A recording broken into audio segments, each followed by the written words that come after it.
হিজরা ইলাল বাইত হজের মৌসুমে নবী মুস্তাফা আপন মক্কা ছেড়ে দিয়ে আমি মক্কাতুল মুকাররমা হজ করতে চলে যাই।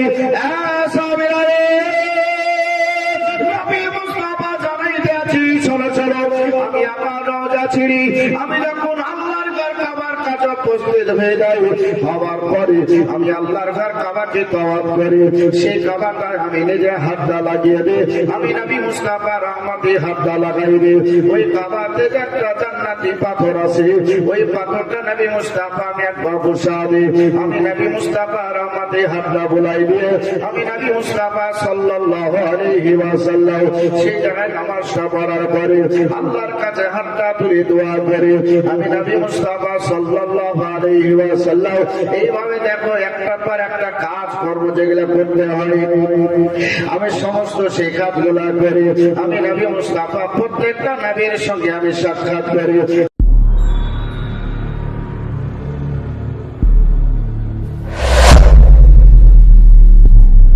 আলহামদুলিল্লাহ নাহমাদুহু ওয়া নুসাল্লি ওয়া সাল্লিমু আলা হাবিবিল কারীম।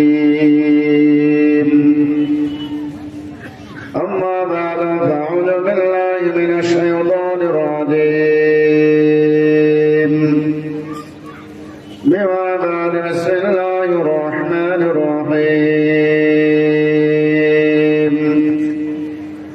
ورفعنا لك ذكرك وآمنت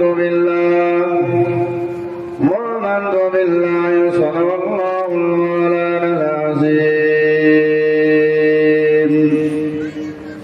وبلغنا رسوله النبي الأمين الكريم. ونحن على ذلك من الشاهدين الشاكرين. والحمد لله رب العالمين. إن الله وملائكته يصلون على النبي يا أيها الذين آمنوا صلوا عليه وسلموا تسليما. اللهم صل على سيدنا مولانا محمد وعلى آل سيدنا مولانا محمد.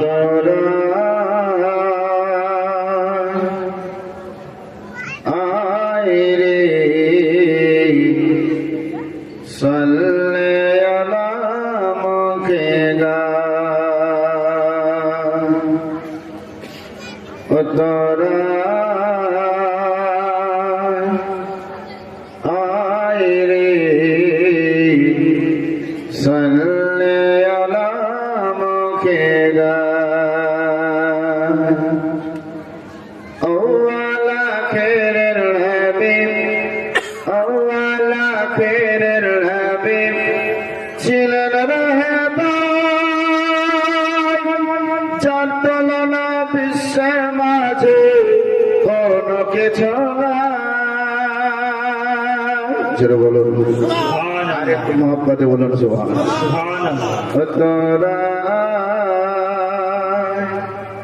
आए रे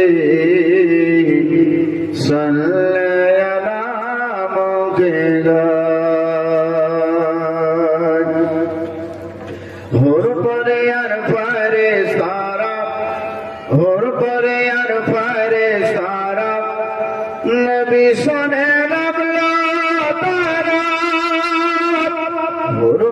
यार फारे सारा नबी सने नबला तारा मरहबा या रसूल अल्लाह सबाई मिलेगा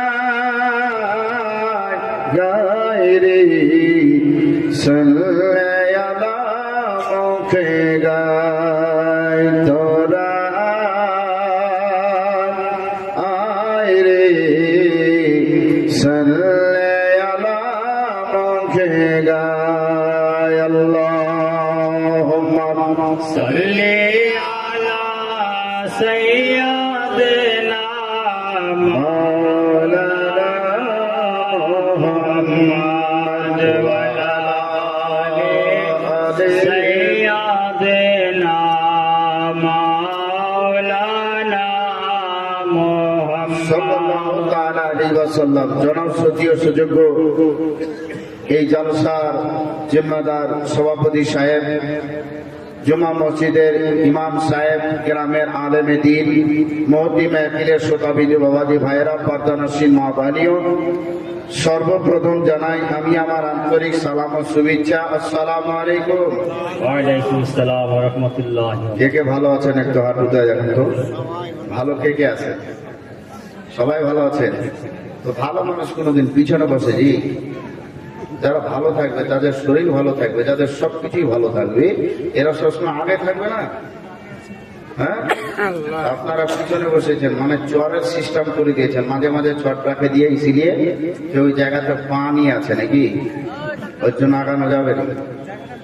একটু আগে আসুন না, যারা সাইডে আছেন আপনাদের অনুরোধ করি যে এই সামনে প্রথমে জায়গাটা পূর্ণ করবে, তারপরে বাকি যারা আসছে তারা আপনার পিছনে বসতে বসতে প্যান্ডেলটা লোড হয়ে যাবে, হবে না?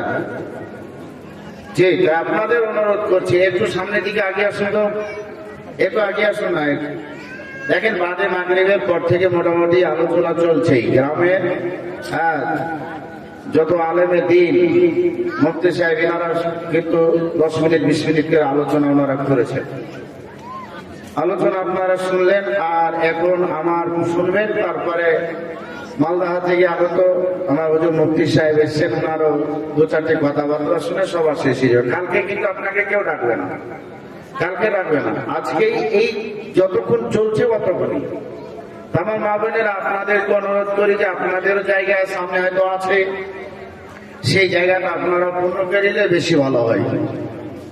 চলে আসুন আল্লাহর কালাম পবিত্র কোরআন থেকে আমি আলোচনা করব। তার আগে সমস্ত তারিফ প্রশংসা আল্লাহ রাব্বুল আলামিনের জন্য, যিনি এক ওয়াহদাহু লা শারীকা লাহ।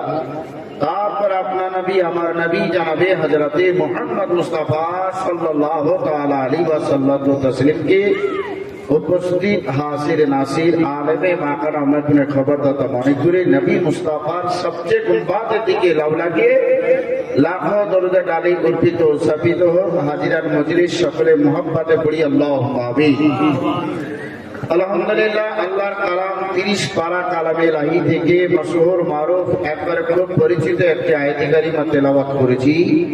আল্লাহ রাব্বুল আলামিনের ইরশাদ, ওয়া রাফা'না লাকা যিকরাক। আয় মাহবুব, আপনার শান শওকত জিকির আমি সবারই ঊর্ধ্বে করলাম, ঊর্ধ্বে রেখেছি সবারের উপরে। নবী মুস্তাফার শান শওকত সবারের উপরে আমার আল্লাহ রাব্বুল আলামিন রেখেছেন। এই নবীর শান শওকতের দিকে লক্ষ্য রেখে, একটু জীবন কাহিনীর দিকে লক্ষ্য রেখে একটু আলাপ আলোচনা আপনাদের সম্মুখে করব। আচ্ছা বাবাজি ভাইরা, আমাদের ঈমান ও আকীদা হচ্ছে নবী জিন্দা না মুরদাজি? একটু জোরে জোরে বলেন, 2-4টি কথা বলবেন, ভালো লাগবে। আমাদের ঈমান ও আকীদা হচ্ছে নবী মুস্তাফা জিন্দা, সব সময় নবী মুস্তাফা জিন্দা। নবী 1 মিনিটের জন্য ঘুমান না, 1 মিনিটের জন্য নবী আমার ঘুমান না, আরাম করেন। যদি 1 মিনিটের জন্য নবী আমার ঘুমিয়ে যান তাহলে পৃথিবী উলট পালট হয়ে যাবে। সর্বসদা নবী আমার জিন্দা। মসজিদ আমরা ব্যবহার করি, মসজিদ ব্যবহার করি না? মসজিদে আমরা নামাজ পড়তে যাই না? মসজিদে নামাজ পড়তে যাই। 5 ওয়াক্ত নামাজি যা হবে জুম্মাতে তার 4 গুণ হবে, হয় না আপনাদের গ্রামে? হয়। আর প্রত্যেকটা জুম্মাতেই দেখবেন বিভিন্ন জায়গায় সিস্টেম যে 10 মিনিট 20 মিনিট করে ইমাম সাহেব কিছু আলোচনা করবেন। তাতে কি হবে? মুক্তাদিদের সুবিধা, এর জন্য আলোচনা করবেন। আর কাউকে কিছু যদি জানাও থাকে সেটা জানতে পারো, ইনশাআল্লাহ ইমাম সাহেব যদি জানে সেটা তোমাকে জানিয়ে দিবে। নবী মুস্তাফা মসজিদ ব্যবহার করেছেন, মসজিদে নামাজ পড়েছেন, মসজিদে ইমামতি করেছেন সাহাবীদেরকে নিয়ে। নবী মুস্তাফা সাল্লাল্লাহু আলাইহি ওয়াসাল্লাম সাহাবীদের সম্মুখে যখনই সময় হতো সে সময় মোতাবেক কিন্তু বক্তব্য রাখতেন, আলোচনা করতেন, তাতে সাহাবীদের সুবিধা হতো। আর সেই সাহাবীরা সেগুলো এখন মুখস্থ করে সে সাহাবীরা সেগুলো টাইম মোতাবিক আজ বাবাজি ভাইরা লিপিবদ্ধ করে এই পৃথিবীতে যখন আসলো, আসার পরে আমরা যখন বললাম তখন আপনাদের সম্মুখে সেগুলো একটু জানাতে বাবাজি পারছি। তোমার বাবাজি ভাইরা, তো নবী মুস্তাফা সাল্লাল্লাহু আলাইহি ওয়াসাল্লাম জুম্মার দিন জামাতের তো টাইম আছে, তার আগে নবী আমার উপস্থিত হয়ে গেছেন। নবী আমার বললেন যে মসজিদে অগ্রিম পৌঁছাও, অগ্রিম তোমরা মসজিদে যাও, যাওয়ার পরে তোমরা একটু জিকির আজকার করো। সাহাবীরা বলছেন ইয়া রাসূলুল্লাহ কেন? তো বলছে তোমার নবী উপস্থিত হন। জোরে বলো, তোমার নবী এখন উপস্থিত হন। নবী আমার আসেন, নবী আমার নিজের কানে শুনতে পান, নবী আমার দেখতে পান, তোমরা অগ্রিম মসজিদে পৌঁছে যাও। নবী আমার অগ্রিম পৌঁছাইছেন, যেমন আপনারা এসেছেন, আরো লোকজন রাস্তায় হাঁটছে, এইরকম নবী আমার কিছু আলাপ আলোচনা করছেন। একজন সাহাবী চলে আসলো, আসার পর নবী মুস্তাফার সম্মুখে বলছেন আসসালামু আলাইকা ইয়া রাসূলুল্লাহ,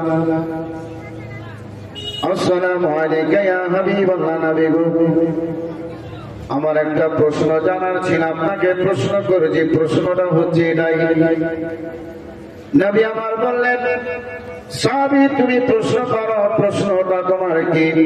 সাহাবী বলছেন বাদাল মওত, আপনার যখন মওত হয়ে যাবে, আপনার যখন ইন্তেকাল হবে, আমরা কালীনগর থেকে, আমরা যে পাড়া থেকে আপনার উপরে দরুদ শরীফ পাঠ করব, আপনার উপরে সালাত ও সালাম পেশ করব।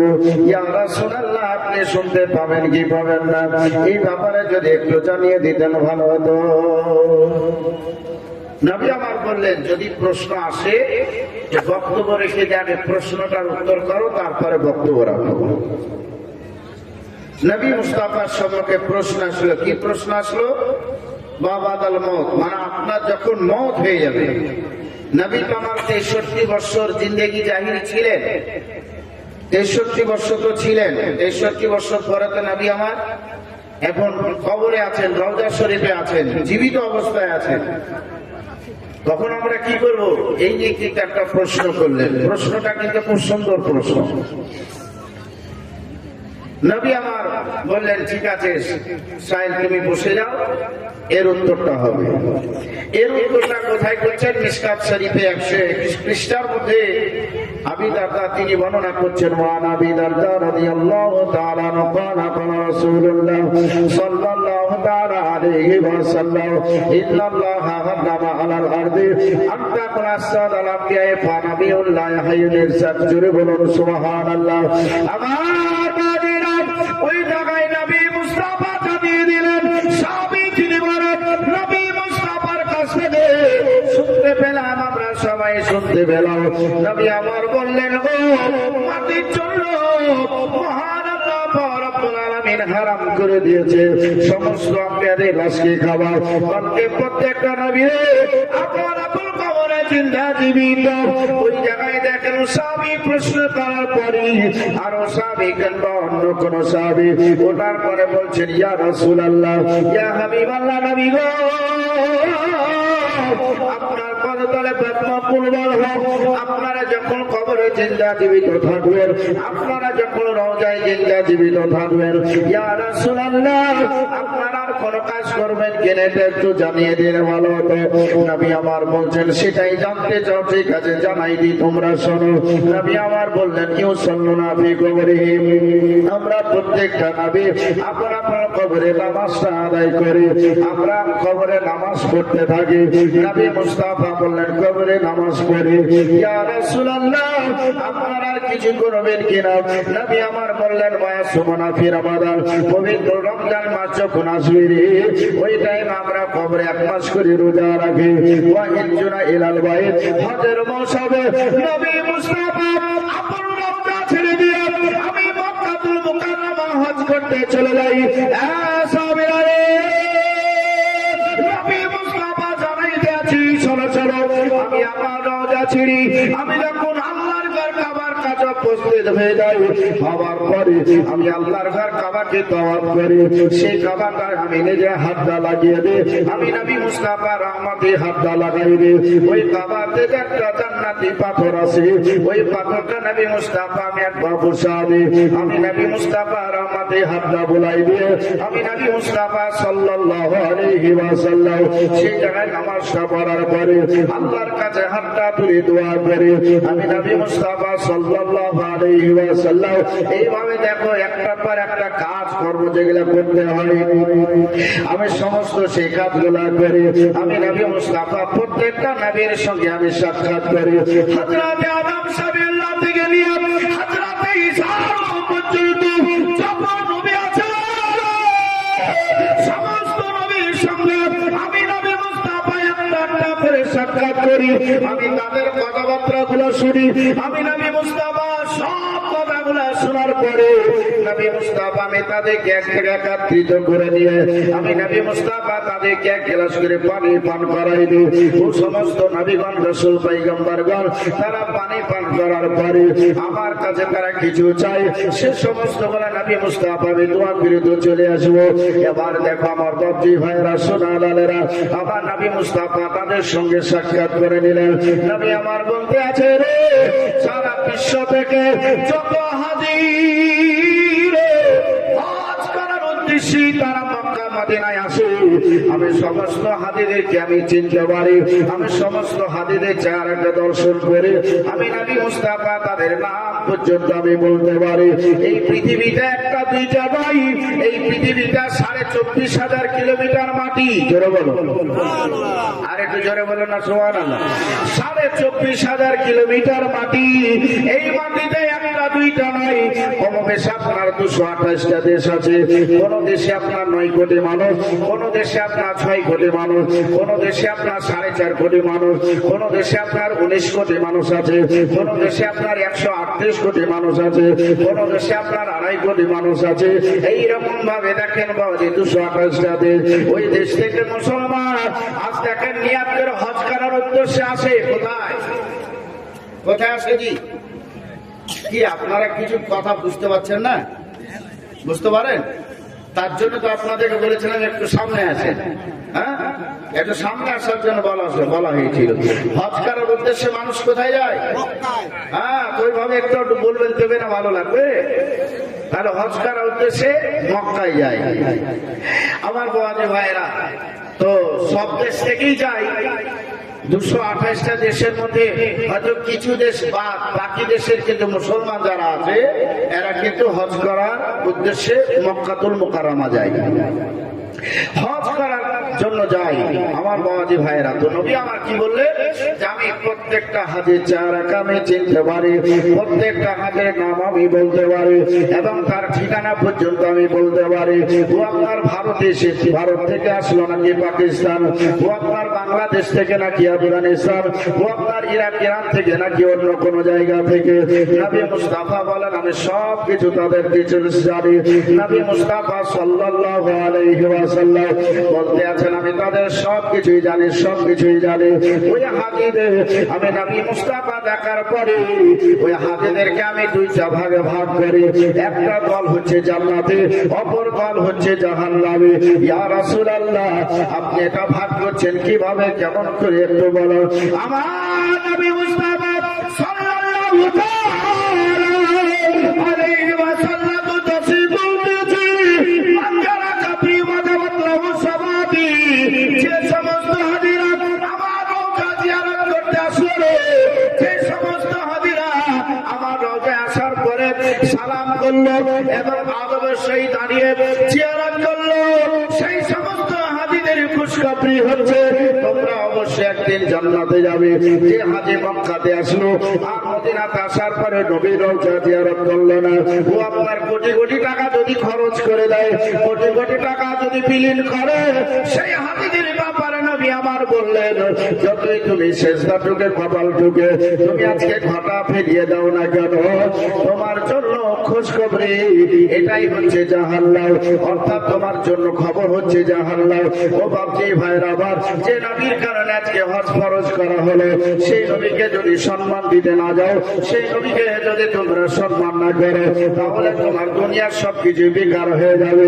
আমার নবী মুস্তাফা মসজিদ ব্যবহার করেছে, আমার নবী মুস্তাফা সাল্লাল্লাহু আলাইহি ওয়াসাল্লাম সাহাবীদেরকে যে নামাজটাকে আদায় করেছেন, আমার নবী মুস্তাফা সাহাবীদের নিয়ে মসজিদে দেখেন অনেক কথাবার্তা আলাপ আলোচনা করেন। নবী আমার বলতে আছেন, ও সাহাবীরা,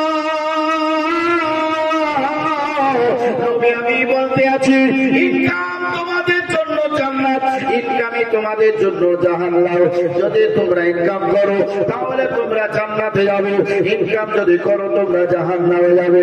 কেমন ভাবে ইনকাম করলে জান্নাত পাবো, কিভাবে ইনকাম করলে বাবাজি ভাইরা জাহান্নাম থেকে সুরক্ষিত থাকবো, এই ব্যাপার নিয়ে কিছু কথাবার্তা আলোচনা।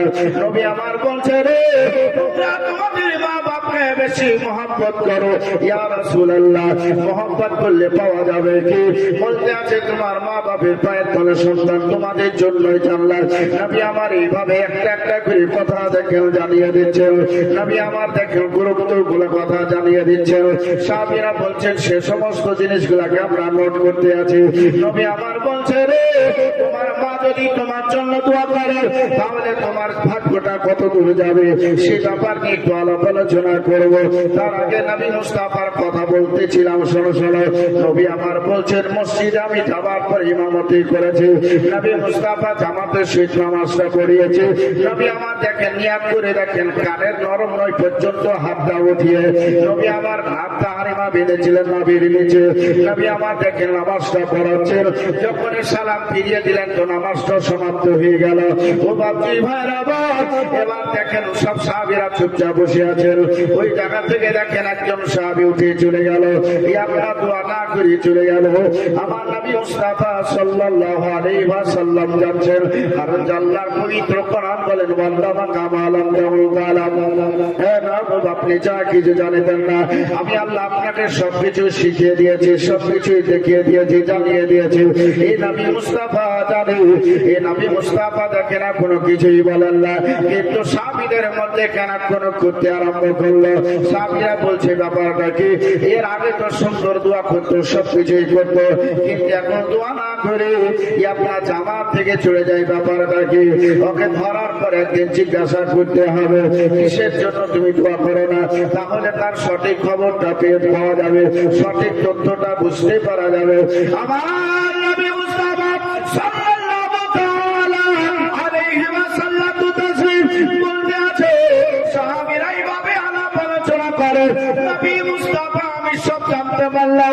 নবী আমি সাহাবীদের ডাকার পরে বলতে আছি, ও সাহাবীরা রে,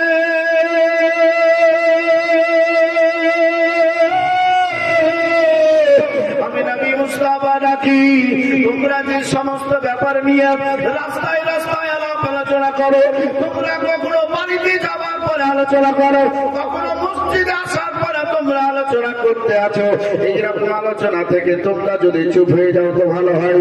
কারণ যে তোমরা যদি বলতে যাও তাহলে আজকে মুসল্লির মধ্যে ঝগড়া হয়ে যাবে, মুসল্লির মধ্যে আজকে হিংসা হয়ে যাবে, আজকে একে অপরের শত্রু হয়ে যাবে।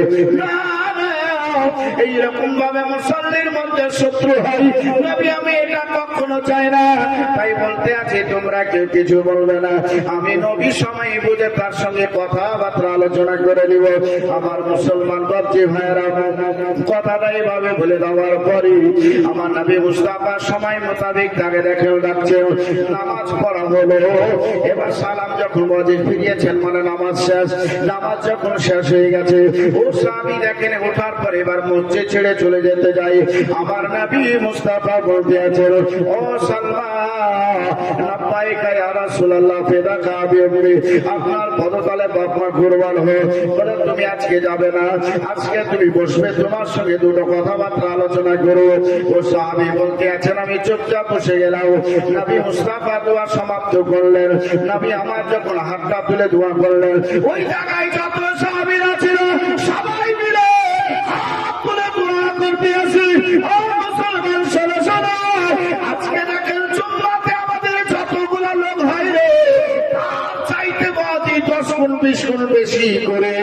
আমার নবী মুস্তাফার পেছনে নামাজি হয়। জোরে বলুন, আর একটু জোরে বলুন সুবহানাল্লাহ। কোন জায়গায় বাজি কিতাবের মধ্যে এইভাবে পাওয়া যাচ্ছে নবী আমার ওয়াক্তের নামাজটাও পড়াবে। কোন টাইমে দেখেন 1000 সাহাবী হয়, কোন টাইমে 700 সাহাবী হয়, কোন টাইমে দেখেন 3000 সাহাবী হয়, কোন টাইমে দেখেন 4000 আপ করে দিয়েছে, আবার কোন টাইমে 10,000 20,000 পার করে দিয়েছে। কতটা খুলে খুলে কোন বলার সময় নাই। যেটা বলতে চাই সেটা আপনার একটু চট করে শুনুন। আমার নবী মুস্তাফা সাল্লাল্লাহু আলাইহি ওয়াসাল্লাম এবার দেখেন সাহাবীদের নিয়ে ওইভাবে দেখেন বাদে দোয়া সম্মিলিত ভাবে করলেন। আমার নবী মুস্তাফা যখন হাতটা তুললেন সাহাবীরা সবাই হাতটা তুলে আপনার আমিন আমিন করতে লাগলেন। ও বাকি ভাইরা, আবার মসজিদে দেখেন ইমাম সাহেব যখন হাত তুলে দোয়া করবে তো ইমাম সাহেব মুসল্লির দিকে লক্ষ্য রেখে দোয়া করে কিনা? কি দোয়া করে না? মুসল্লির দিকে লক্ষ্য রেখে দোয়া করে না? মুসল্লির দিকে লক্ষ্য রেখে দোয়া করে। কেন? আমার কত মুসল্লি অভাবী আছে, আমার কত মুসল্লি বেরোজগার আছে, আমার কত মুসল্লি অসুস্থ আছে, এই সব রকম ভাবনা দিক দিকে আর দেখেন ইমাম সাহেব হাতটা তুলে দোয়া করেন, আল্লাহ যে অসুস্থ আছে তাকে তুমি সুস্থ করে দিও, আল্লাহ যে বেরোজগার আছে তাকে রুজি করে দিও। এইরকম ভাবে দোয়া করতে গিয়ে ইমাম সাহেবের দোয়া কখনো লম্বা হয়ে যায়। ও মুসলমান, আমার নবী মুস্তাফা যখন হাতটা তুললেন সাহাবীরা দেখেন নবী আমার বুঝতে পারছেন নবী মুস্তাফা দোয়া করে কখনো লম্বা হয়ে যায়, কখনো খাটো হয়ে যায়। নবী মুস্তাফা দোয়াটা সমাপ্তি করে দিয়ে এবার দেখেন বাচ্চি ভাইয়েরা ও সাহাবীকে নিয়ে নবী মুস্তাফা এক জায়গায় বসলেন। আজ দেখেন মুসল্লিরা, আজ ইমাম সাহেব যেখানে যাবে তার সঙ্গে 2-4টা মুসল্লির সঙ্গে সঙ্গে যায় না, যাতায়াত করে আমার বাচ্চিরা। এইরকম ভাবে দেখেন কয়েকটা মুসল্লি যখন বসলো সাহাবায়ে কেরাম বসলেন, ওর সঙ্গে সঙ্গে আরো কিছু সাহাবীরা বসে গেলেন। কারণ যে নবী মুস্তাফা কোনোদিন এইরকম ভাবে বলেন না, কিন্তু আজকে সালমা সাহাবীকে বসতে বললেন। কারণটা কি? এর কারণটা জানার জন্য আজকে দেখেন যত সাহাবায়ে কেরাম ছিলেন সবাই বসে গেলেন। ও মুসলমান, আমার কালীনগরের মানুষেরা,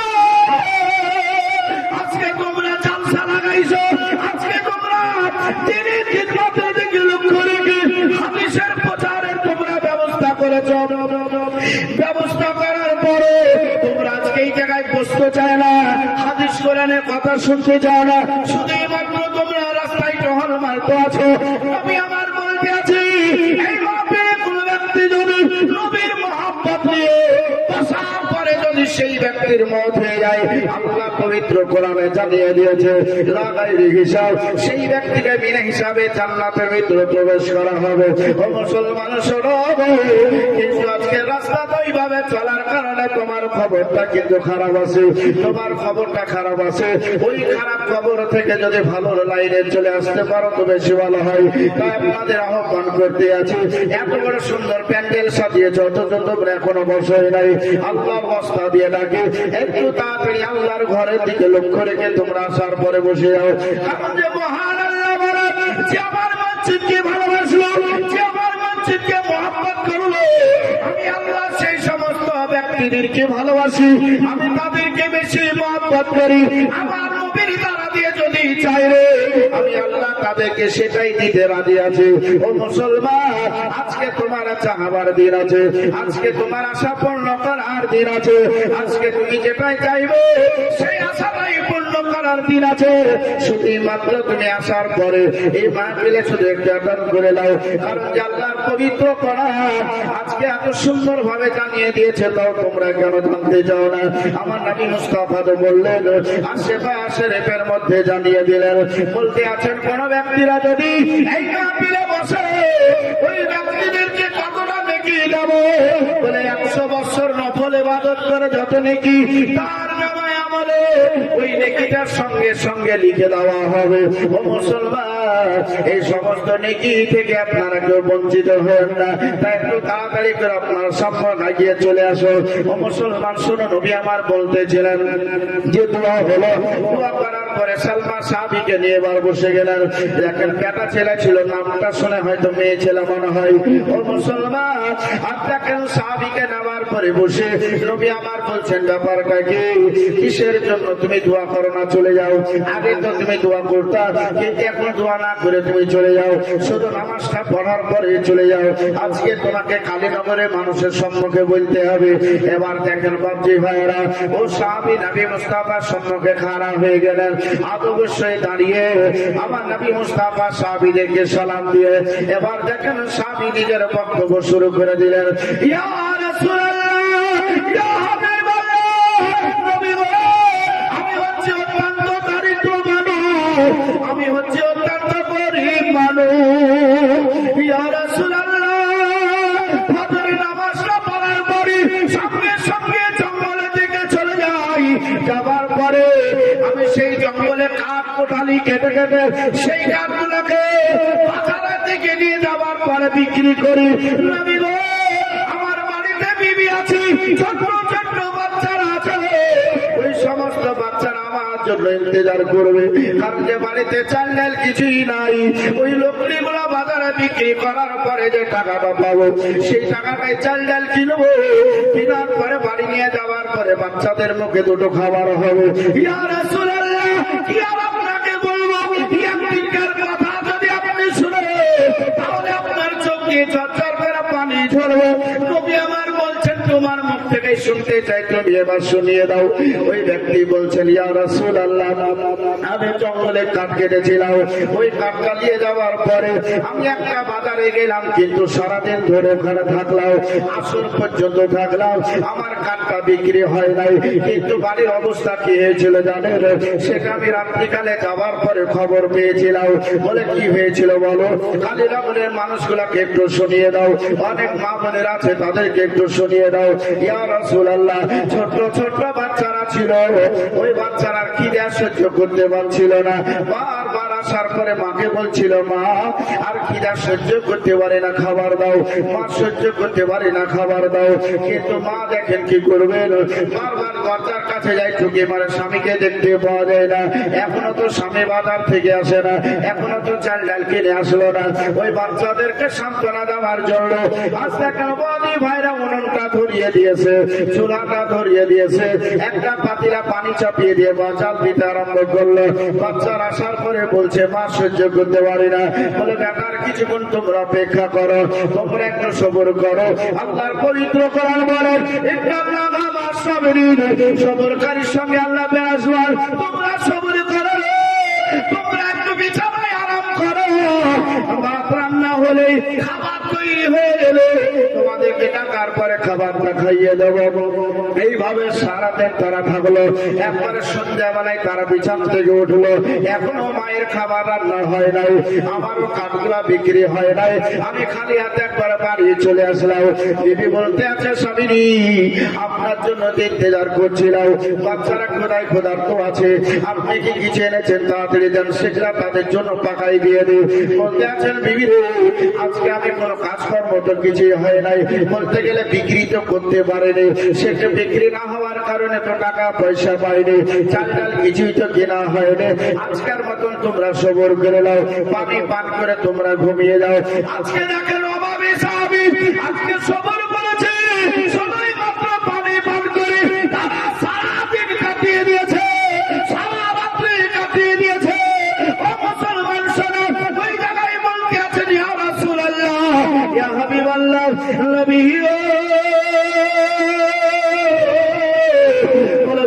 এই কারণে দোয়া করতে পারি না, কারণ যে আপনি যখন হাতটা তুলে দোয়া করেন, অনেক সাহাবীর অনেক নিয়াত আছে, সেই নিয়াতের জন্য আপনার দোয়াটা কখনো লম্বা হয়ে যায়। ইয়া রাসূলুল্লাহ, আমার ছোট্ট ছোট্ট বাচ্চারা অপেক্ষা করে, ওই লোকগুলো আমি নিয়ে যাবার পরে বাজারে চেষ্টা করে বিক্রি করার, কিন্তু সেই সময় মোতাবেক বিক্রি করতেও পারি না। আসরের টাইমে আজান হয়ে যায়, আমি দৌড়ে এসে জামাতটা শুধু মাত্র ধরি। আপনাকে কি আর বলবো নবী গো, ফজরের টাইমে জিকির আজকার আমি কিছুই করতে পারি না, আমি ফজরের জামাতটাই শুধু করি। জামাতের যে গুরুত্ব আছে, সেই গুরুত্বটা করে নিয়ে আমি জঙ্গলে চলে যাই, আমার কাজ গুলা রেডি করতে করতে এইদিকে মুয়াজ্জিন সাহেব মাইকে আওয়াজ দিতে আছে, হাইয়া আলাস সালাত হাইয়া আলাল ফালাহ।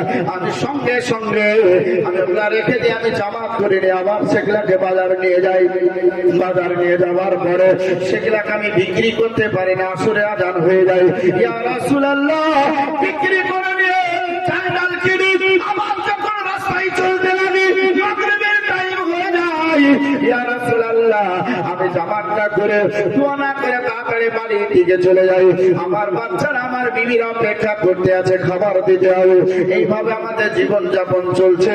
ইয়া রাসূলুল্লাহ, একদিন যদি কান্না কাটি তাহলে সেই দিন বাড়িতে চলা চলবে না। আমি এত অভাবী, এতগুলা সাহাবীর সম্মুখে বললাম, এতগুলা সাহাবীর সম্মুখে আমার বাড়ির খবরটা আপনি জানলেন। নবী গো, আপনার কাছে মাল চাইতে আছি, আপনি আমাকে একটু মাল দেন। নবী আমার বললে, একবার যখন এইভাবে সাহাবী চাইলো, নবী আমার চোখটা বন্ধ করে আবার খুলে বলছেন, সাহাবী তুমি যেমন আছো তেমন থেকে যাও, তুমি যেমন আছো তেমন থেকে যাও, তুমি যেমন আছো তেমন থেকে যাও। ও সাহাবীকে মাল দেওয়া হলো না। ও সাহাবী আপনারা দেখেন মনটা খারাপ করে বাড়ি চলে গেলেন। আমার বাচ্চি ভাইরা এত অভাবী, আপনারা সাহাবীর নাম শুনেছেন, আইয়ুব আনসারী, এত অভাবী। বাবাজি ভাইরা বাড়িতে খাবার নাই, বাড়িতে কাপড় নাই, কিন্তু বাবাজি 5 ওয়াক্ত নামাজ ছাড়ে না, বাবাজি 5 ওয়াক্ত নামাজ কামাই করে না। আজকে দেখেন আল্লাহকে এত ভালোবাসে, আমার নবীর এত মোহাম্মত দিবানা, আজকে ইশকে ডুবে। আজকে দেখেন বাবাজি ভাইরা আমার একটাই কাপড়ে মিয়া বিবি অনেকদিন ধরে নামাজটা আদায় করেছিল। ও বাবাজি ভাইরা আমার পেটে খাবার বাইরে, শুধুই মাত্র আল্লাহ আল্লাহ রাসূলকে ভালোবাসি। আজকে দেখেন মসজিদে তারা জামাত করে নামাজ আদায় করলো, কিন্তু নামাজের আজকে গুরুত্ব আমরা দিই না, নামাজের আজকে গুরুত্ব আমরা করি নাই। আজকে মসজিদ সাহেব আযান দিচ্ছে আর আমরা গুরুত্ব করি নাই। ও মুসলমান সরল বলতে আছে, ইয়া রাসূলুল্লাহ সবকিছুই শুনলেন, নবী আমার বলছেন তুমি যেমন আছো তেমন থেকে যাও। এই সাহাবী আপনার মনটা খারাপ করে বাড়ি চলে গেলেন। বাড়ি যাওয়ার পর বাবাজি ভাইরা বিবি জিজ্ঞাসা করতে আছেন, স্বামী রে আপনার মনটা খারাপ কিসের জন্য? বলছে, বিবি আমি নবী মুস্তাফার কাছে মাল চাইলাম কিন্তু দিল না, নবী আমার দিতে রাজি হলো না। বিবি দেখেন মাথায় হাতটা দিয়ে সান্ত্বনা দিচ্ছেন, স্বামী গো নিশ্চয় আপনার কোনো খারাপই দেখেছে তাই মাল দিতে রাজি হলো না, আপনি মনটা খারাপ করবেন না, নিশ্চয় নবী মুস্তাফা আপনাকে মাল অবশ্যই দেবে। এই বলে দেখেন বাবাজি তাদের রাত্রিটা কাটাইবে। বাবাজির আমার নবী আমার এই দিকে ডাকতে আছে, ও বাক্কার বলে তাড়াতাড়ি আমার সম্মুখে এসো। ওই দিকে ডাকতে আছে উমর, ওই দিকে ডাকতে আছে হযরত আলী। দেখেন সাহাবায়ে কেরাম উপস্থিত হলেন। ইয়া রাসূলুল্লাহ, কিসের জন্য আমাদের ডাকলে? নবী আমার বলতে আছেন, একজন সাহাবীর বলেন খবরটা তো তোমরা শুনেছিলে, সেদিকে লক্ষ্য রেখে নবী আমি বলতে আছি, আজকে মানুষের সম্পর্কে ঘটনাটা অবশ্যই প্রয়োজন আছে। মানুষ আজকে ইনকাম করে গো, আজকে মানুষ টাকা পয়সা ইনকাম করে, ওই ইনকামের দিকে লক্ষ্য রেখে একটু বলতে আছে। বলছে যাও, বলে কিছু মাল ধন নিয়ে গিয়ে তার বাড়িতে হাজির করো। সেই সময়কার মাল কি ছিল? সেই সময়কার মাল নবী মুস্তাফা তাকে বকরি দিয়েছিলেন।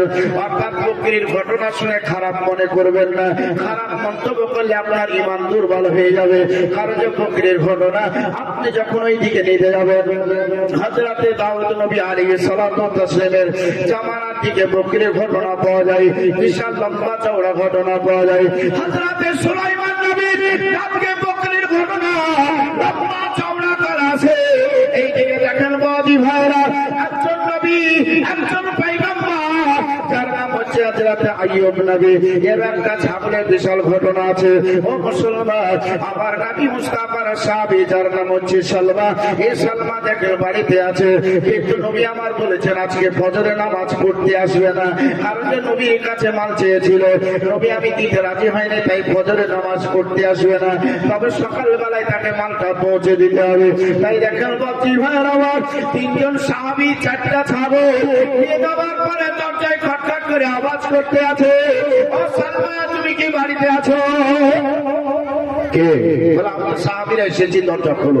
দরজাটা খুললেন, খোলার পরে দিয়ে দিলেন। নবীর কাছে চাইছো না, নবী তোমাকে মাল দিয়েছে, লাও তুমি দিয়ে লাও। এর সাহাবী দিতে লাগলেন। শর্ট শর্ট করে একটু শোনাই দিব যে ভাইরা, লম্বা চওড়া করবো না। যখন জীবনী করবো তখন জীবনীতে আপনাকে অনেক একটু যে লম্বা লম্বা করে কাহিনী শোনাতে পারবো। জালসা এসেছি, একটু জালসার মতো ছোট ছোট করে একটু শোনাই দিই। আমার বাপজি ভাই শোনালাম, এই মালগুলা দিলেন, বছরে দুবার করে ফল দিতে লাগলো।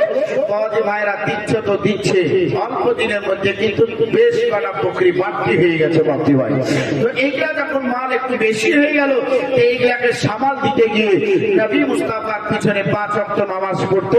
বাবাজি 1 ওয়াক্ত বা 4 ওয়াক্ত ডিউটি করছে। খাবার ছিল না বাবাজি, দানা পানি ছিল না, তখন কত ডিউটি করছিল? 5 ওয়াক্ত ডিউটি করছিল। মাল বেশি হয়ে গেছে, দেখো 4 ওয়াক্ত ডিউটি করছে, 1 ওয়াক্ত ওয়াক্ত। আল্লাহ পাক রব্বুল আলামিন মাল আর দিলেন, মানে বাড়তি হলো। এবার বাপজি ভাইরা 5 ওয়াক্ত 4 ওয়াক্ত ডিউটি হচ্ছিল, এবার বাপজি 3 ওয়াক্ত ডিউটি হচ্ছে। কত ওয়াক্ত বাদ গেল? 2 ওয়াক্ত বাদ চলে গেল। আরো মাল হলো, 2 ওয়াক্ত ডিউটি করছে।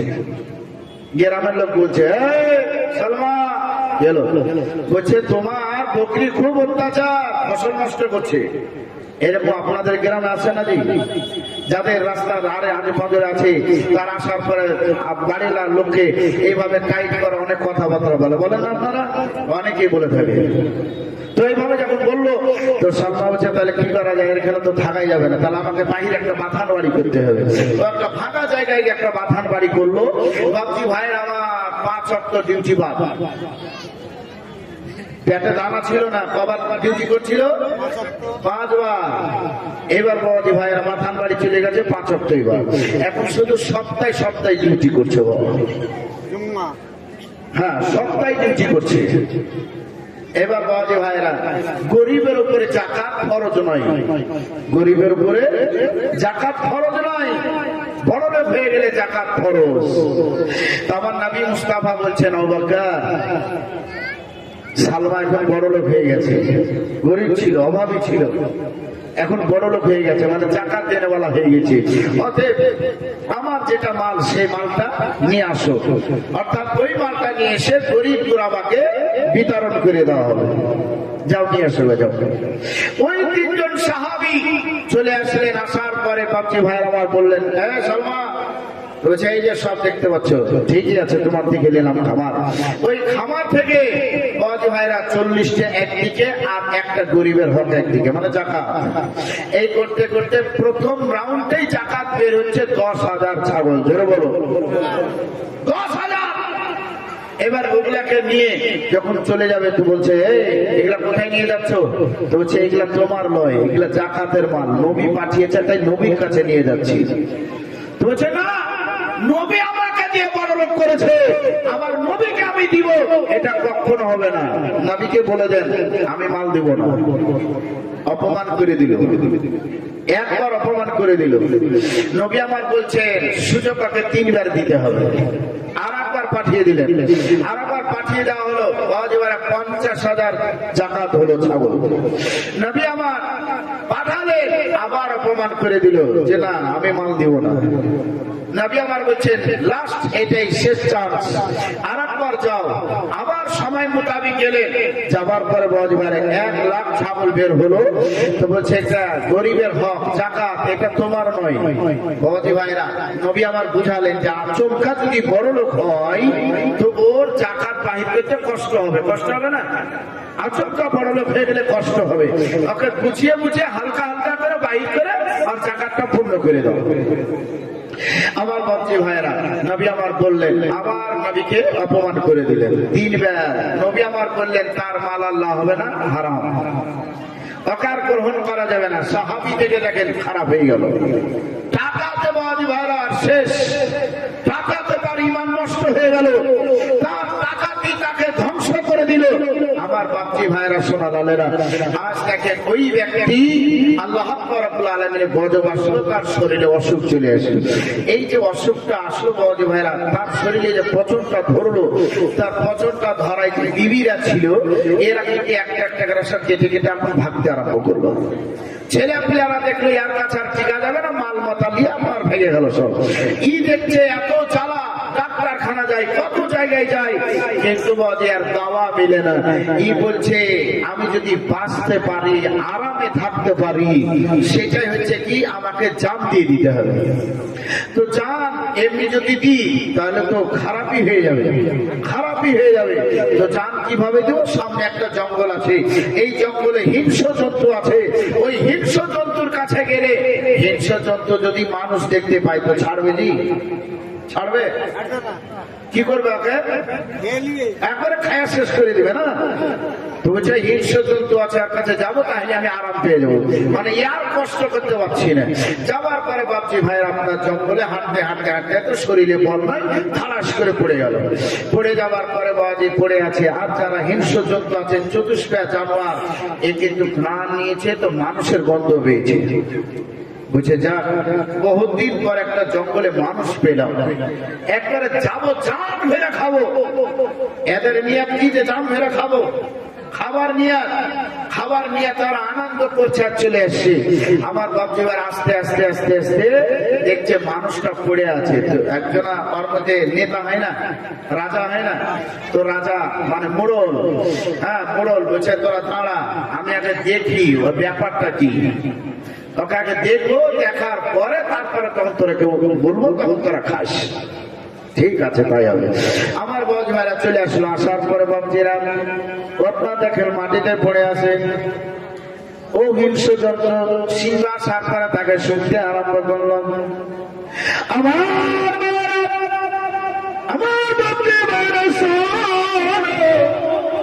তাকে আপনার নাক দিয়ে যখন শুনতে আরম্ভ করলো, নাক দিয়ে শুনতে শুনতে তাকে দেখেন একটা পাক দিয়ে ঘোরার পরে বলতে আছি, ও হিংস্র যন্ত্ররা শোনো রে, ইয়ার রক্ত মাংস কিছুই খাওয়া যাবে না। কি কারণে আমরা খাবো না? আজকে হাতের নাগালে পেয়ে গেছি, কেন খাবো না? বলছে এই কারণে খাওয়া যাবে না, তার রক্ত মাংস খাওয়া আমাদের জন্য হারাও। কারণ এই হচ্ছে নবীর পাকা দুশমন, এই হচ্ছে নবীর পাকা দুশমন। আমার নবী মুস্তাফাকে অপমান করেছে।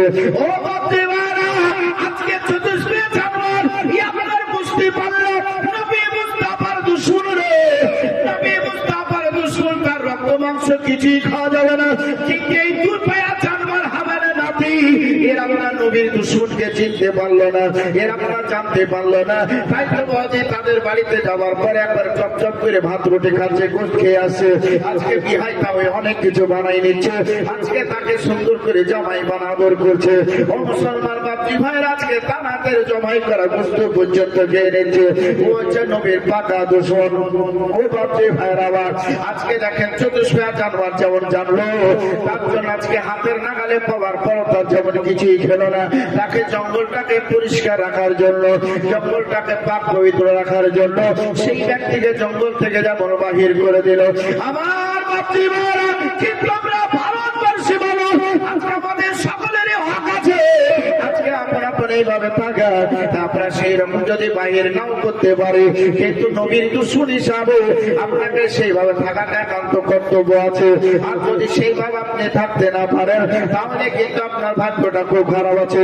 ও মুসলমান শোনো, আমার নবী মুস্তাফা বললেন, তোমরা যদি ইনকাম করো এইভাবে নিয়াত করে, আল্লাহ যদি আমাকে ইনকাম দেয় তাহলে আমি মসজিদ বানাবো, আল্লাহ যদি ইনকাম দেয় তাহলে আমি মাদ্রাসা বানাবো, আল্লাহ যদি ইনকাম দেয় তাহলে আমি এতিম গরিব গোরাবার বিয়ে শাদীর ব্যবস্থা করে দেব, আল্লাহ যদি ইনকাম দেয় তাহলে আমি এতিম সন্তানদের আমি শিক্ষায় শিক্ষিত করব, আল্লাহ যদি ইনকাম দেয় তাহলে আমার সন্তানাদিকে দেখবো, আল্লাহ যদি ইনকাম দেয় আমার বিবিকে আমি খুশি রাখবো, এইভাবে মা বাপকে খুশি রাখবো।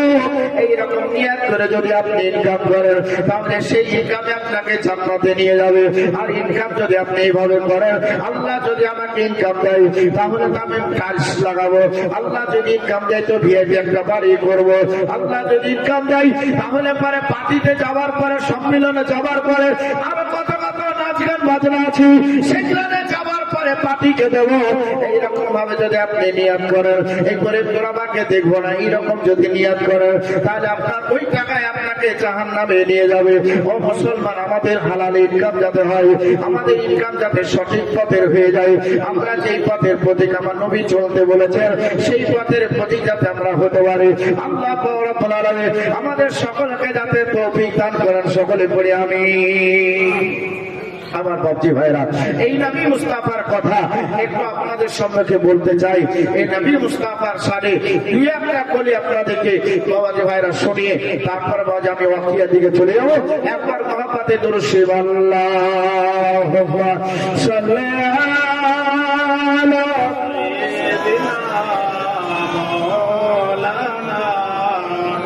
ওয়া আলা আলি সাইয়্যিদিনা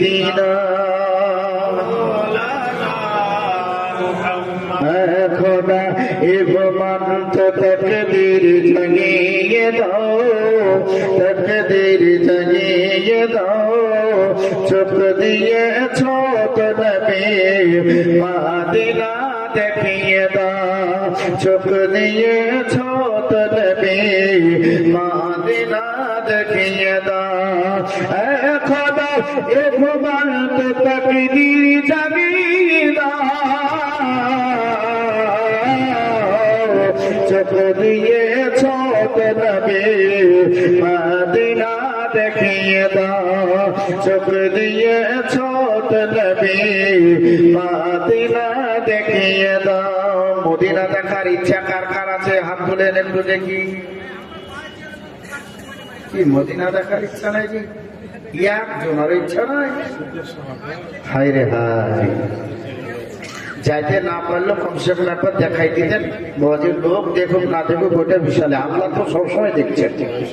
হ্যাঁ, আল্লাহকে একবার দেখিয়ে দিতেন যে আল্লাহ আজ আলেম সাহেব বলেছিল, আমি হাত তুলে দেখিয়ে দিয়েছি, পারিনি যেতে, তবে স্বভাবটা তো মিলত, স্বভাবটা পাওয়া যেত। আমার বাপজি ভাই ঠান্ডা, হাইরে হাত চাটতে গেলে বাবলের তল দিয়ে ঠান্ডা লাগবে। হ্যাঁ, মুশকিলে পড়ে যাওয়া। বলছে সব তাহলে কিন্তু চলা যাবে, এটাও ভাবছে না, না ওরকম নাই ভাববো। আমার মুসলমান শোনো, নবী মুস্তাফা সাল্লাল্লাহু আলাইহি ওয়াসাল্লামের দিকে লক্ষ্য রেখে আমি আগে দুটো কলি বলে দিই, তারপরে বাপজি ভাইয়েরা। কারণ যে এইভাবে জালসায় আলোচনা করতে গিয়ে গজলই পড়া হচ্ছে না, মানুষ বলছে কি ব্যাপার, মুস্তাফা তো আগে গজল খুব গাইতে, কিন্তু এখন আর গাইছে না কেন?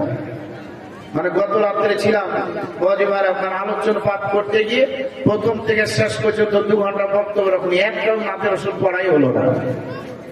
বলছে মুস্তফা আবার পাল্টে গেছে নাকি? নাই, মুস্তফা পাল্টায়নি, যে মুস্তফা আছে সেটাই আছে।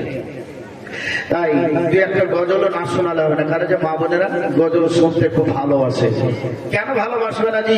নবীটা আমার সঙ্গে নিজেই ভালোবাসতেন, নিজের নামে যে নাটখানি হতো, শেষ সাইডে হতো, তো নবী আমার শুনতেন, আর তার বদলে কিছু পয়সা দিতেন। পয়সা সাহাবায়ে কেরাম শুনতেন, বাবাজি ভাইয়েরা আর কেউ আসতো শুনতেন, তো শুনতে ভালো লাগলো নবীর সামনে, ওখানে পয়সা দিতেন। আমার বাপজি ভাই শোনালাম তো ওই রকম। আজ যদি এক একটা না শোনায় তো আপনাদের ভালো লাগবে না। দুই একটা কলি শুনিয়ে দেখবেন, জোরে বলেন তো সুবহানাল্লাহ। খোদা হে গোমান তো তাকদীর জাগিয়ে দাও, তাকদীর জাগিয়ে দাও, চোখ দিয়েছ তো নবী মদিনা দেখিয়ে দাও। সোনার ক্ষমতা তুমি, সোনার ক্ষমতা তুমি,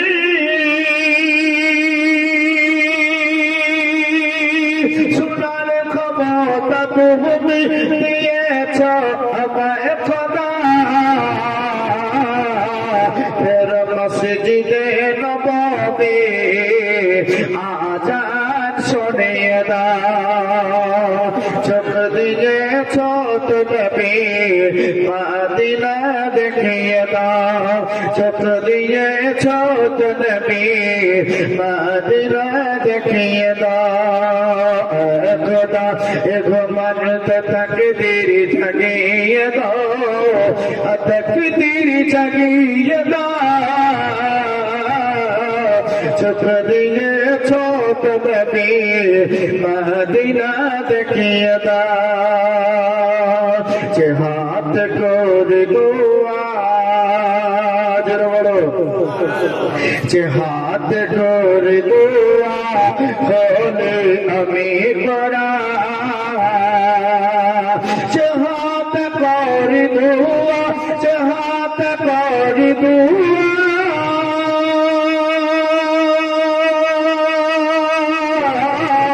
যে হাত করে দোয়া হলে আমি করা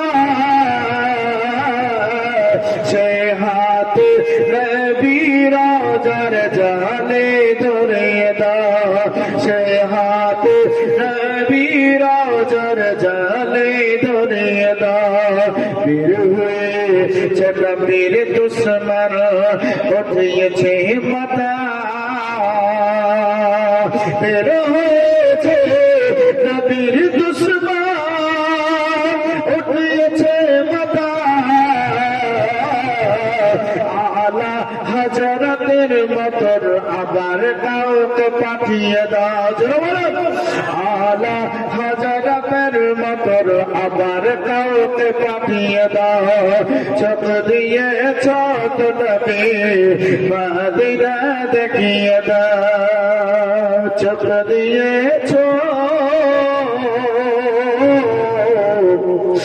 নবীর মদিনা দেখিয়ে দাও আল্লাহুম্মা সাল্লি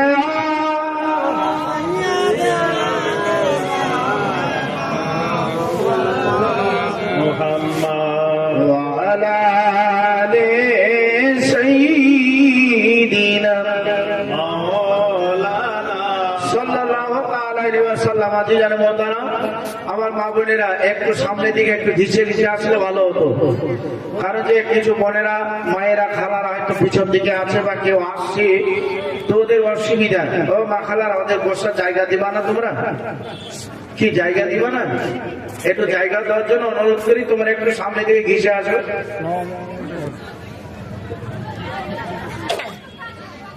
একটু অনুরোধ করে একটু সামনের দিকে আপনারা একটু আসেন না। ও মা বোনেরা, আমার মন রে মন চলে যায় মদিনাতে। তোমাদের জন্য দুটা করে করছি, একটু সামনের দিকে আসো না জি। মা বানিও এই রে বাপরে বাপরে, এরা খাবার দিচ্ছে এইভাবে কার সরা মারা যাবে? যাবে যাবে যাবে, একটু সরে আসো না, একটু সামনের দিকে গিয়ে আসো জি। কারণ যে বিভিন্ন জায়গায় যেতে হয় তো, হ্যাঁ, আর বিভিন্ন ধারে গিয়ে বিভিন্ন ধারের কথাবার্তা শুনে শুনে ওই রকম ভাবে একটু টান কোনো বাবাজি ভাইরা চলে গিয়েছে। তাই বলতে আছে একটু সামনের দিকে আপনারা ঘিসে আসেন। হ্যাঁ মা বোনেরা, এই সাইড দিয়ে আপনারা সাইডে একটু জায়গাটা ছেড়ে দাও, ওরা সামনে দিয়ে হাঁটতে হাঁটতে হাঁটতে হাঁটতে করে সামনে আসার পরে বসে যাবে। হ্যাঁ কি বলছে? আমার মন রে মন চলে যায় মদিনাতে, পাখির মতো ডানা থাকলে পাখির মতো ডানা থাকলে যে মদিনায় সারা মুখটা পাবি নবীজির রোজায়। বলো কি নবীর রোজায় পাখির মতো ডানা থাকলে আমরা সালাম করতাম না? সালাম করতাম। এখানে থেকে তো সালাম করছি, ওটা তো আমি বলবো, তারপরে মন্ত্রী সাহেব আছেন উনি তো বলবেন মোহাম্মদ ভাইয়েরা। তবে বলছি আপনারা শোনো কি বলছেন। আমার মন রে মন চলে যায় মদিনাতে, পাখির মতো ডানা থাকলে পাখির মতো ডানা থাকলে যে মদিনায় সারা মুখটা পাবি নবীজির রোজায়। কত হাজি আসে কত হাজি যায়, আমরা শুধু বসে একা হিন্দুস্তানে কাঁদে হায় হায়। কত হাজি আসে কত হাজি যায়, আমরা শুধু বসে একা হিন্দুস্তানে কাঁদে হায় হায়। টাকা নাই পয়সা নাই, টাকা নাই পয়সা নাই, আমরা অসহায়, তুমি যদি না করো যাব মদিনায়। কি এই নবীকে আমরা ভালোবাসি না? এই নবীকে আমরা মহব্বত করি আমার বহদি ভাইয়েরা।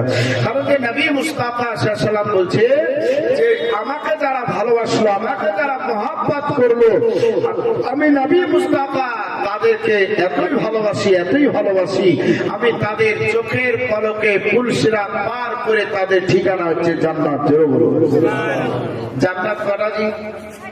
জান্নাত কটা শুনেনি আপনারা? জান্নাত হচ্ছে 8টা জান্নাত, আর জাহান্নাম হচ্ছে 7টা। 8টা হচ্ছে জান্নাত। বড়দি ভাইয়ের আপনারা শুনেছেন পুলসিরাত একদিন নয়, 2 দিন নয়, 30,000 বছরের রাস্তা হবে।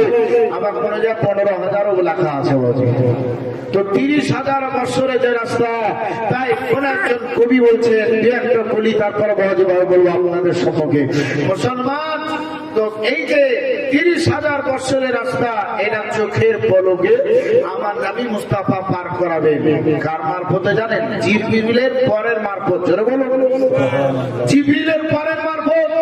কারণ যে জিবরিলের একটা নয়, 2টা নয়, 300 জোড়া পাখা। 300 জোড়া পাখা। জিবরিল আমিন বলছেন যে দ্বিতীয় জোড়া যে আমি সাত করব, এইরকম পৃথিবীতে জায়গাই নাই। এক জোড়া ব্যবহার করে আমি দ্রুত বেগে জমিনে কয়েকবার এসেছিলাম। আমার বাপজি ভাই শোনালাম, সেই জিবরিলের পরের মারফত পার করবে, চোখের পলকে পার করবে। আর পার করার পরে আমাদের স্থান হচ্ছে, জায়গা হচ্ছে জান্নাত। জান্নাত হচ্ছে 8টা। আমার নবী মুস্তাফা আপনাকে প্রথম স্টেপ কবরে উদ্ধার করবে।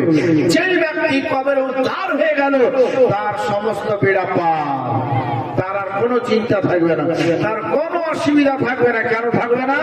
নবী আমার বলেছেন, আল্লাহ বলছেন, কবর মে লহড়েঙ্গে জব তক নূর কে জলবা ফরমা হোগি জব তলাত রাসূলুল্লাহ কি। কারণ যে নূরের রাস্তা হবে, আমি নবী যত মহব্বত করবে তত কাছাকাছি আমাকে পাওয়া, আর আমি তোমাদের কবরে উপস্থিত হয়ে যাব, আর আমাকে তোমরা দেখতে পাবে। কিন্তু শোনো, তোমার ঈমান চুরি করার জন্য একজন চোর যাবে। ওই চোর থেকে সুরক্ষিত থাকার জন্য তোমাদের একটা কাজ করতে হবে। কি কাজ? বলছে আমি তো আসবই, কিন্তু ওই চোর থেকে তোমার বাপ মার আত্মীয় স্বজনের ঈমানটাকে সুরক্ষিত রাখার জন্য ওই কবরটা যখন দুরুস্ত হয়ে যাবে, তখন কবরে তোমরা ফুল ভরিয়ে আযাব পাঠ করিও, তাহলে তার ঈমানটা সুরক্ষিত থেকে যাবে। আর আমি নবী কবরে চলে আসবো, আর আমি তাদের আরামের ব্যবস্থা করবো। যেই নবী আপনাকে আমাকে ভাবতে আছে, যে নবী আপনার আমার জন্য বড়জি সবসময় আজ দিওয়ানা হয়ে আছে, নবী আমার বলছে রব্বি হাবলি উম্মতি। নবী মুস্তাফার ইন্তেকালের পরও বলছে রব্বি হাবলি উম্মতি। এই নবী মুস্তাফা যখন আমাদের জন্য ভাবছে, এই নবীর জন্য কি আমরা ভাববো না? আমরা ভাববো না যে আমার বাবাজি বারা ভাবতে হবে। কারণ যে বাবজি ভাই, 3টা মসজিদের কথা আপনারা শোনেন। একটা মসজিদে যদি একবার আল্লাহ বলা যায়, তাহলে 50,000 আল্লাহর স্বভাব পাওয়া যায়। একটা মসজিদে যদি একবার আল্লাহ বলা যায়, তাহলে 70,000 আল্লাহর স্বভাব পাওয়া যায়। আর এক জায়গায় যদি একবার আল্লাহ বলা যায়, তো 1 লক্ষ আল্লাহর স্বভাব পাওয়া যায়। নেকি নামায় আমলের মধ্যে আল্লাহ রাব্বুল আলামিন ফেরেশতা মারফত লিখে দেন। আমার এইরকম কোন জননী আছে, আল্লাহর ঘর মসজিদ, মসজিদের দিকে লক্ষ্য রেখে আমরা যদি একটু হাতটা বাড়াই দিই, আল্লাহ বলছেন আমি তার জন্য নিজের কুদরতি হাতে জান্নাতে ঘর বানাইব। জোরে বলো। তাহলে আল্লাহ আপনার জন্য ঘর বানাবে, আর আপনি জমিনে আল্লাহর ঘর বানাবেন। আল্লাহর ঘর মসজিদ, এই মসজিদের দিকে লক্ষ্য রেখে আমি 5 জন ব্যক্তিকে বলবো, জান্নাতের দিকে লক্ষ্য রেখে 5 জন ব্যক্তিকে বলবো, খোদার বান্দা নবীর উম্মতানি অবশ্যই মাহফিলে আছে বা মাইকের আওয়াজও পেয়ে আছেন। সুবহানাল্লাহ। সর্বপ্রথমে আজ মায়ের মুহাব্বত, মায়ের ভালোবাসাই এই মসজিদকে নবী আমার 12 তারিখে এই দুনিয়াতে এসেছিলেন। আমার নবীর 12 তারিখ পালন হয়। গাউসে পাক এই দুনিয়াতে গিয়ারবি শরীফ পালন করে গিয়েছে, গিয়ারবি শরীফও পালন হয়। লক্ষ্য রেখে জানেন, 10 সেখানে খোদা সেখানে, এটা আমরা বলে থাকি। তাই প্রথম মায়ের মুহাব্বতে একজন ব্যক্তি মসজিদকে 10,000 দিবেন, এরকম আছে? 10,000 টাকা একজন ব্যক্তি দিবেন। যদি থাকেন ইনশাল্লাহ আপনি একটু হাতটা তুলে বলবেন মৌলানা সাহেব মসজিদকে আমি 10,000 টাকা দেবো। ও মা বোনেরা, 8টা জান্নাতের অস্থায়ী, যদি তোমরা পারো 8টা মা বোন 5,000 টাকা করে মসজিদকে দিয়ে দাও, মসজিদকে দিয়ে দাও। 5,000 টাকা এমন বেশি বলি নাই, কারণ যে অন্যান্য ধারে আছে মসজিদের কথা যদি হয়, মসজিদের উন্নতি কল্পে যদি হয়, তো না চাইছি 10,000 20,000 30,000 করে চলে আসে। কিন্তু আপনাদের কালীনগরে কিরকম আমার তা জানা নাই, তবে আজকে দেখি আমার মা বোনেরা মসজিদকে দেনেওয়ালা আছে কিনা, মসজিদকে এক সহযোগিতা করনেওয়ালা আছে কিনা। স্বয়ং আল্লাহ আজকে দেখছে, নবী মুস্তাফা আপনাকে দেখছে। ইন্নি আরা মালা তারাউন ওয়াসমাউ মালা তাসমাউন, আমার নবী মুস্তাফা আপনাকে দেখছেন, নবী আপনার শব্দকে শুনছেন। এই নবীর মহব্বতে 8টা মা বোন আছে, মসজিদের জন্য 5,000 টাকা করে নামটা একটু লিখে দিতে পারো, নগদ যেটা এনেছো সেটা দিয়ে দিবা, বাকি তুমি লিখিয়ে দিবা। আমার মা বোনের একটু হাতটা তুলে দেখিয়ে দাও। 5,000, 8টা মা বোনেরা 5,000 এমন বেশি নয়, ইনশাল্লাহ পারবে, 5,000 টাকা দিতে পারবে। 5,000 টাকাতে এখন মা বোন ভাইদের এখন হাতের ময়লা বাবাজি ভাইরা। কি আপনাদের মধ্যে একজন আছে সর্বপ্রথমে 10,000, 10 যেখানে খোদা সেখানে একজন ব্যক্তি 10,000 টাকা দিবেন, মসজিদকে দিবেন। জুম্মা যেখানে পড়া হয়, যেখানে 5 ওয়াক্ত নামাজ পড়া হয়, আজান যেখানে চলে, ও বাপজি ভাইয়েরা এর কদর এর গুরুত্ব একটু আলোচনা তো করবো। তবে একটা কলম আমি চেয়েছি, একটা কলম আমি নিব, একটু দোয়া করবো, তারপরে বাবাজি ভাইরা আমার ঘটনা বলতে শুরু করে দেবো। কি আছে একজন, কোন একজন ব্যক্তি পারবেন না ভাই? ও বাবাজি ভাইরা আপনাদের মধ্যে, নাহলে আমার কমিটির মধ্যে আছেন এরকম 10,000 টাকা প্রথমে একটা কলম লিখাবে। 10,000 টাকা কি বাবাজি আপনাদেরকে বলছি না, অন্য কাউকে বলছি? জি আপনাদের বলছি না, হ্যাঁ আপনাদের বলেছি। 10,000 টাকা তো সবাই দিতে পারবে না। আপনার নিয়ত আছে যে আমি মসজিদের উন্নতি গল্প হয়েছে 5,000 টাকা দিব, আমার নিয়ত আছে হয়তো 8,000 টাকা দিব, আমার নিয়ত আছে 3,000 2,000 দিব, ওগুলাকে আপনি উঠে এসে দিবেনই, কারণ যে আমি না চাইতে তো ওটা আপনি দিয়ে দিবেন। তবে আমি একটা কলম চেয়েছি 10,000 টাকা, দেখি আগে একটা কলম 10,000 হয় কিনা। কি মা বোনেরা তোমাদের মধ্যে হবে না? মাথাগুলা ভালো করে ঢেকে নাও, চুল যাতে দেখতে না পাওয়া যায়, নাহলে জান্নাতের বাতাস কিছু পাবো না। পরে আবার পস্তায় না যে জালসা শুনতে গেছিল মলবি কিছুই বলেনি আমাদের। হ্যাঁ, কারণ যে শুধু জালসা শুনলে হবে না, নামাজও পড়তে হবে, সবাইকে নামাজ পড়তে হবে। তোর বাড়িয়ালি বলছে গো নামাজ তো পড়তে হবে, সবাই বলছে, তো তুমি এই শুক্রবারে নামাজ পড়তে যাবো। তো নামাজই জানি না রে, বুঝে কালীনগরে কত বুড়া আছে, ওদের দেখে দেখি পড়ে নিতে হয়ে যাবে। যে বিবিকে ভালোবাসে চলে গিয়েছে, একটা বুড়ার নজরে পড়েছে, তো বুড়া নিয়াত করতে গিয়ে হাঁচি উঠে গিয়েছে। যুবক মনে করছে মানে নিয়াত করতে গেলে হাঁচি তুলতে হয়, তুইসব বুড়া মানুষ মসজিদকে হিলাইতে পারেনি, আমি এত জোরে হাঁচি দিল পুরো মসজিদকে হিলাই দেবো। নিয়াত করে এত জোরে হাঁচি তুলেছে, আর বাজারে যে ছিল পিলাই চমকে গেছে, বুঝে এত জোরে হাঁচি তোলে। আর একজন বলছে নামাজের মধ্যে কথা বলতে হয় না, আর একজন বলছে তুই তো বলে দিলি।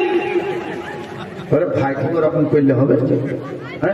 আর আপনাদেরকে বলেছি গোলাগুলি করতে হবে না, আপনি তো নিয়াত করেছেন, তো নিয়াত করে একটু আসুন না। যে যাক মৌলানা সাহেব যখন চাইলো, তাহলে যাই আমার নিয়াত আছে 2,000 দেবো, তো 2,000 নিয়ে আসুন। আপনার 5,000 নিয়াত আছে, আপনি 5,000 নিয়ে আসুন। এরকম করে 8-10টা উঠে আসুন বাবাজি ভাইরা, আর একটা কলম 10,000 কে দিবেন? আমি মায়ের আমি তোমাদের বলছিলাম 5,000 টাকা বলেছি। একজন তো প্রথমে হাত উঠে দেখিয়ে দাও যে যাক আমি অমকের বউ, অমকের স্ত্রী, আমার এখানে বাড়ি, ঠিক আছে মসজিদের জন্য আমি 5,000 টাকা দিয়ে দিলাম। আছে? ও মা খালা একটা হবে?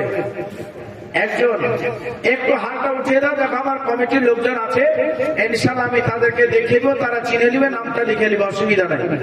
একটা মা বোন আছো, সর্বপ্রথমে একটা মা বোন, সুবহানাল্লাহ, আমার নবী মহিলাকে খুব ভালোবেসেছেন।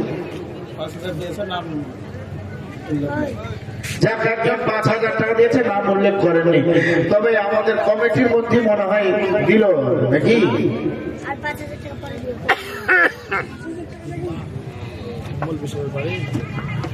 সুবহানাল্লাহ করছেন। ইসলাম সাহেব বাড়ি আমাদের মৌলানা মুমিন ইসলাম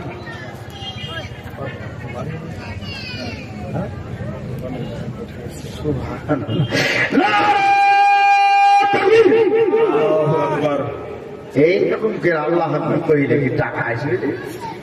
হ্যাঁ, একবার গর্ব করো, কারণ যে বেটা ছেলে যদি বিটি ছেলেকে ফেল করতে পারে আর বিটি ছেলে যদি বেটা ছেলেকে ফেল করতে পারবো, যে পাল্লা পাল্লে দান করা যায় যাচ্ছে, অসুবিধা তো মাখালারা বেটা ছেলেকে হারিয়ে দিতে হবে। সাপোর্ট কিন্তু আমার থাকবে। 1 2 3 4 5 6 7 8 9 10 5,000 টাকা নগদ আর 5,000 টাকা বাকি মহিলার দিক থেকে এসেছে। কি নামটা বলবো? বলবো নামটা? নামটা শোনার মন চাইছে না? এই রে, তোমাদের দিক থেকে আসে নাকি? মহিলার তরফ থেকে 10,000 চলে এসেছে। হ্যাঁ, 5,000 টাকা নগদ দিয়েছে আর 5,000 টাকা বাকি, ওটা পরে দিয়ে দেবেন বললেন। আপনাদের গ্রামের ছেলে মৌলানা কারি মমিনুল ইসলাম সাহেবের বাড়ি থেকে এসেছে, তার বাড়ি থেকে এসেছে, তাহলে তার বিবি হবে নাকি? হ্যাঁ, তার বিবি হবে, যোগ্যতম বিবি। 10,000 টাকা দিয়েছেন। সুবহানাল্লাহ, মাশাআল্লাহ। আল্লাহ ওনার দানকে কবুল করেন, আল্লাহ ওনাদের নিয়াতকে পূর্ণ করেন। যে আশা, যে মাকসাদ নিয়ে আজ মসজিদের জন্য দিয়েছে, সেই মাকসাদ যাতে আল্লাহ রাব্বুল আলামিন পূর্ণ করেন। ইনশাআল্লাহ খাস করে ওনার জন্য একটু দোয়া করব। আল্লাহুম্মা আমিন। আল্লাহু রাব্বু মুহাম্মাদিন সাল্লাল্লাহু আলাইহি ওয়াসাল্লাম। আল্লাহ রাব্বুল আলামিন মৌলা করে মৌলানা মুমিনুল ইসলাম সাহেবের স্ত্রী, যোগ্যতম স্ত্রী, আল্লাহ মসজিদের জন্য 10,000 টাকা দান করেছে। আল্লাহ তার দানকে তুমি কবুল করে নাও। আল্লাহ তাদের রুজি রোজগারে বরকত দাও। আল্লাহ তাদের অসুস্থ থাকলে সুস্থ করে দাও। আল্লাহ তার মা বাপ শ্বশুর শাশুড়ি আত্মীয় স্বজনকে ভালো রাখো। আর আপনি আত্মীয় স্বজন যদি আল্লাহ তাদের কবর আজাদ পৌঁছে দিয়ে ওই কবরটা প্রসাদা করে গোলাপ করে বাগিচা বানিয়ে দাও। আল্লাহ কবরের নূরের বাতি জ্বালিয়ে দাও। আল্লাহ কালকে আমাদের মাটি আল্লাহ চোখের বলাটা পুরুষেরা পার করি। আল্লাহ তাদের দুই জান্নাত বসে করিও। আল্লাহ এই মৌলানা মুমিনুল ইসলাম সাহেবের বাড়ির মতন যদি আর কোন আলেম ওলামা আমার পাবলিকের বাড়ি থাকতো, তাহলে খোদা তোমার মসজিদের জন্য তাড়াতাড়ি 10,000 20,000 5,000 করে চলে আসতো। আল্লাহ তার দান কবুল করো। আল্লাহ তার দান তুমি কবুল করো। আল্লাহ তার জোড়া তুমি এই জালসা একটা মিলিয়ে দাও। আল্লাহ 10,000 টাকা আর একটা জোড়া তুমি মিলিয়ে দাও। আল্লাহ তুমি সবকিছুরই জোড়া করে যেটারও তুমি জোড়া করে দাও। আল্লাহ রাব্বুল আলামিন আরেকজন ব্যক্তি 5,000 টাকা দিয়েছে, সে হয়তো 10,000 টাকা দিতে পারত, কিন্তু 5,000 টাকা দিয়ে 5,000 টাকা কেটে রাখলো। আল্লাহ তাকে তুমি রহম করো। সেই ব্যক্তিরা তার 5,000 দিয়ে 10,000 পূর্ণ করে দেয়। আল্লাহ তোমার ঘরের জন্য বারবার মানুষের কাছে ব্যাঘাতটা করা যায় না। আমিন ইয়া রাব্বাল আলামিন। সাইয়্যিদুল মুরসালিন পবিত্র কালেমাতে লা ইলাহা ইল্লাল্লাহ মুহাম্মাদুর রাসূলুল্লাহ সাল্লাল্লাহু তাআলা আলাইহি ওয়াসাল্লাম।